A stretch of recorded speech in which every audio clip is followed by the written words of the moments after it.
Solo 921 personas mayores de 70 años han ingresado en unidades de cuidados intensivos, UCI, de hospitales de la Comunidad de Madrid desde el 1 de marzo, cuando empezó la crisis del coronavirus, según ha detallado este jueves Isabel Díaz Ayuso. El dato contextualiza la magnitud de una tragedia que se ha cebado especialmente en los mayores, penalizados por los protocolos y sistemas de triaje a la hora de ser tratados en los hospitales.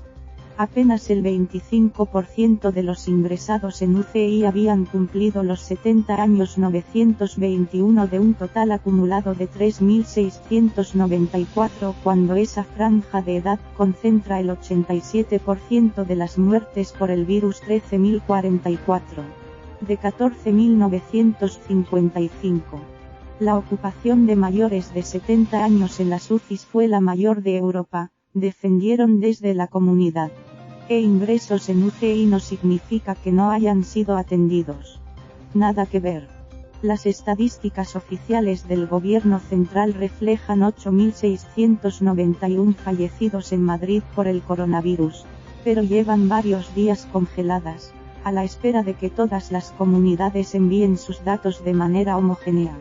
En sus informes diarios, Madrid suma las vidas perdidas en hospitales, residencias, hogares y otros lugares, por lo que la cifra total asciende ya a 14.955. Y seguirá creciendo. Los datos de la comunidad, que unen muertes con sospecha o con confirmación de COVID-19, se basan en certificados de defunción analizados por su unidad de sanidad mortuoria, dependiente de la Consejería de Sanidad. Y esa burocracia lleva días de retraso. En consecuencia, la cifra oficial de Madrid también suele ir por detrás de la real, y todos los gestores asumen que hace tiempo que superó la barrera de los 15.000 muertos. Ese balance escalofriante esconde dos puntos clave entrecruzados. Según las estadísticas regionales, en Madrid han muerto 13.044 personas mayores de 70 años, el 87% del total, y en las residencias que acogen a personas mayores, con discapacidad o con enfermedad mental lo han hecho 5.975. En los peores momentos de la crisis, entre finales de marzo y principios de abril, acceder a un hospital o una unidad de cuidados intensivos fue una quimera para todos esos mayores, más proclives a sufrir el ataque del virus y a perder el combate por arrastrar enfermedades previas. Salvo que tuvieran seguro privado. En la privada había pacientes en UCI con 80 años y en la pública tuvimos pacientes con poco más de 60 años que se desestimaron para UCI, aseguró a través de un correo y bajo condición de anonimato una enfermera empleada en los dos sistemas. Nunca hubo triaje, contrapuso una fuente que cuenta con la confianza de Díaz Ayuso, ya que la comunidad defiende que los protocolos que discriminaban por edad o grado de autonomía eran simples borradores. Otra cosa son las decisiones de los médicos, si preferían cuidar al mayor en su hogar en vez de trasladarle a un hospital masificado en esas fechas, siguió. Nunca se distinguió entre lo público y lo privado. Y subrayó, la ocupación de mayores de 70 años en las UCIs fue la mayor de Europa. La constatación de que las residencias se convirtieron en un infierno durante semanas, con días en los que los 710 centros especializados acumularon cientos de muertos, ha provocado este jueves una durísima sesión de control al gobierno de Díaz Ayuso en la Asamblea. No ha habido ni una sola orden, pública o política, que decidiera traslados de residencias a hospitales. Ha habido más de 10.000 corchete izquierdo, concretamente 10.600 corchete derecho, ha asegurado Díaz Ayuso, cuyo ejecutivo no proporciona esos datos de derivaciones por semanas o meses, lo que impide saber cuántas hubo en el pico de la pandemia. El 25% de los ingresados en los hospitales eran personas mayores, más de la mitad tenía más de 70 años, y 2/3, más de 60 años, detalló.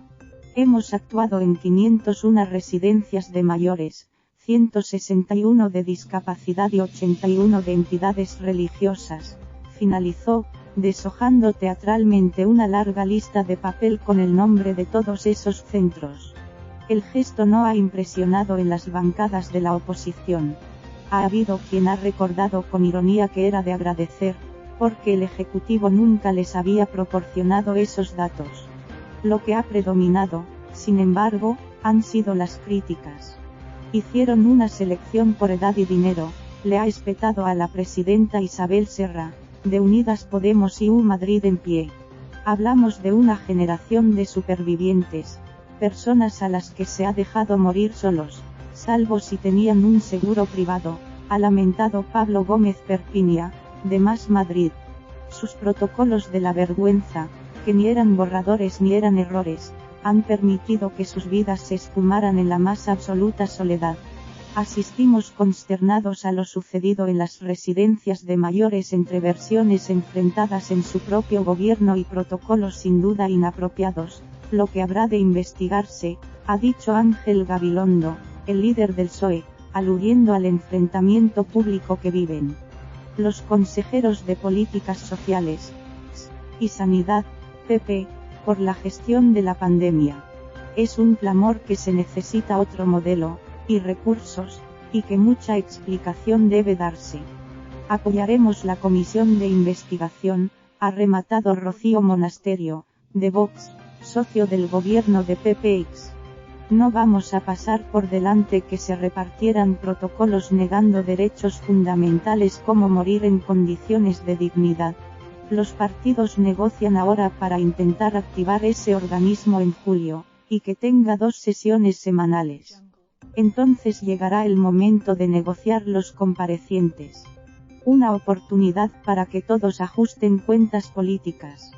Mientras que la izquierda quiere que comparezcan los máximos responsables autonómicos, en la derecha se juguetea con la idea de convocar a Pablo Iglesias, vicepresidente del gobierno.